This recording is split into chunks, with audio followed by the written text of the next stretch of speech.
வணக்கம் நேயர்களே. வெற்றி படிக்கட்டில் சந்திப்பதில் மற்றற்ற மகிழ்ச்சி. நம்ம ஊரில் சொல்லுவாங்க, பழக்க தோஷம் சுடுகாடு வள்ளி இருக்குன்னு சொல்லி. ஆனால் அதையும் மாற்றி காட்ட வேண்டும் என்பது தான் மனித இயல்பாக இருக்க வேண்டும். ஒரு முதலாளி இருந்தார். அவரிடம் அதிகமான பேர் பணியாற்றினார்கள். எல்லோரிடமும் அன்பாக பழகுவார்.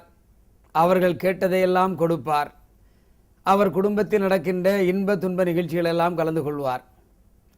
ஆனால் ஒரு தொழிலாளி சரியாக வேலை செய்யவில்லை என்று சொன்னால், தவறு செய்தால் மிக அதிகமாக கோபப்படுவார். அன்பாக இருக்கக்கூடியவர், குடும்ப நல அக்கறையுடையவர், தவறு செய்தால் தானே அவர் நம்மை திட்டுகிறார் அல்லது தண்டிக்கிறார் என்று அந்த தொழிலாளிகள் நினைப்பதில்லை. நாம் தவறு செய்வோம், ஆனால் அவர் அதை தட்டி கேட்கக்கூடாது என்ற மனப்பாங்குடனே வாழ்ந்தார்கள். அவருக்கும் சில நேரத்தில் அதிகமாக கோபம் வந்ததால் திட்டிவிடுவார். இவ்வளவு தூரம் நாம் செய்கிறோம், ஆனாலும் தொழிலாளர்களுக்கு விசுவாசம் இல்லையே என்ற எண்ணம் அவருக்கு வந்தது. ஒரு முறை தன் நண்பரிடம் பேசி கொண்டிருந்தார். இப்படி நடந்து கொண்டிருக்கிறது, நான் எவ்வளவோ நன்மை செய்கிறேன், ஆனால் தொழிலாளர்கள் அடிக்கடி வேலையை விட்டு போய்விடுகிறார்கள், என்ன செய்வதென்று தெரியவில்லை என்று கேட்டார். அந்த நண்பருக்கு இவரை பற்றி தெரியும், நல்லவர் வல்லவர், ஆனால் தவறு செய்கின்றவர்களை கடுமையாக தண்டிப்பார் என்று தெரிந்தும், சரி நான் ஒரு ஐடியா கொடுக்கிறேன் என்று சொல்லி ஒரு உயரமான நல்ல தடியாக இருக்கின்ற தடிமனுடைய ஒரு வேலைக்காரனை அனுப்பினார். ஆள் 6 அடி 7 அடி உயரம், நல்ல குருவம் பெரிதாக இருந்தது.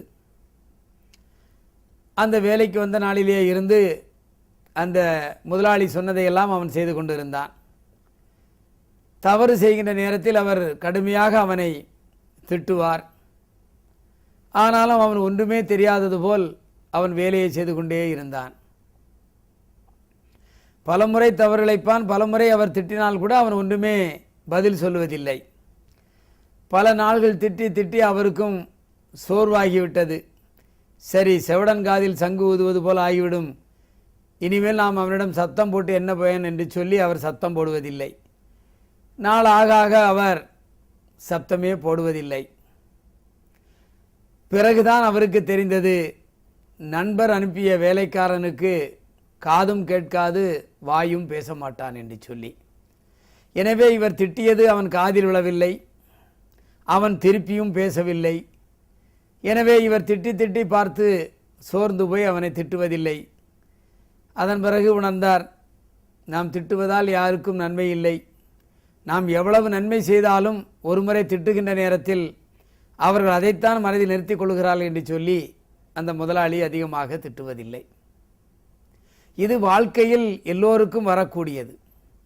நான் அவனுக்கு இவ்வளவு தூரம் செய்தேன், அவன் எனக்கு விசுவாசமாக இல்லாமல் போய்விட்டானே, நான் எவ்வளவு நன்மைகளை அவனுக்கு செய்தேன், ஆனால் அவன் பிரதிபலிப்பாக ஒன்றுமே செய்யவில்லையே என்ற எண்ணம் நமக்கு வருகின்ற நேரத்தில் சில நேரத்தில் கோபம் வரத்தான் செய்யும். ஆனால் அந்த கோபத்தை எப்படி எடுத்துக்கொள்ள வேண்டும் என்பது தொழிலாளர்கள் மத்தியில் அமைவதுதான்.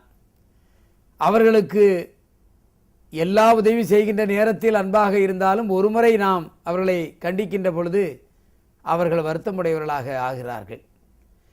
எனவே வாழ்க்கையில் நாம் எப்படி நடந்து கொள்வது என்பது கூட ஒரு பெரிய மனப்போராட்டமாகத்தான் இருக்கும்.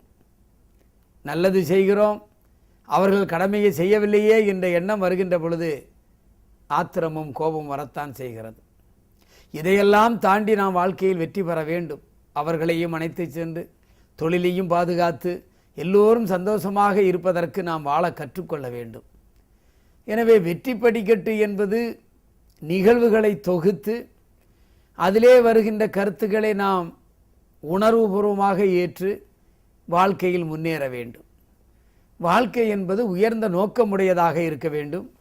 அதை தொடர்ந்து முயற்சி செய்ய வேண்டும். எந்த ஒரு வாழ்க்கையும் தொடர்ந்த முயற்சி தான் வெற்றியை தரும்.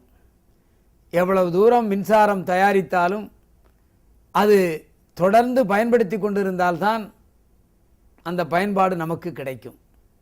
அதே போல வாழ்க்கை பயணத்திலும் நாம் தொடர்ந்த முயற்சி, தொடர்ந்த உழைப்பு, வெற்றி என்ற குறிக்கோளை நோக்கி நாம் போய்கொண்டிருப்பது தொடர்ந்து இருந்தால்தான் வாழ்க்கையில் வெற்றி கிடைக்கும். வெற்றி என்பது மனத்திண்மையில் தான் இருக்கிறது. எல்லோரும் வெற்றி பெறலாம்.